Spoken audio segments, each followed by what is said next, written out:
लोकांना उत्सुकता लागलेली की सर्जा खरेदी केला, आपण पोस्ट पण टाकली, लाखाच्या आसपास ती बघितली लोकांना. काय सांगतात की किती लाख रुपयाला एक खरी आहे ती किंमत सांगा. अनेक किमती लागल्या जातात. 61 लाख रुपयाला घेतला. 61 लाख रुपये 61 लाख रुपयाला सर्जा घेतलेला आहे आणि ऑन पेपर घेतलेला आहे. ऑन स्टॅम्प आहे आपल्याकडे. मित्रांनो बघू शकता व्हिडिओच्या माध्यमातून की ऑन पेपर व्हिडिओच्या माध्यमातून आपली दाखवा.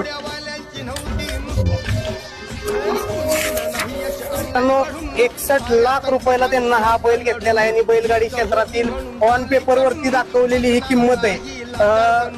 आणि सर्वात महत्वाचं कोर्टात ते सगळ्या गोष्टी केलेल्या आहेत. कारण अनेक घटना घडल्या त्या पूर्वीपासून बैल जसं पिढी परंपरा पिढ्या तसं मिलीगली जी काय जुनं काय घडलं ते सगळे घेतले. सगळं घेतलेलं. आणि आता हा बैल तुमच्या मालकीचा आहे. हो, आमच्या मालकी. मित्रांनो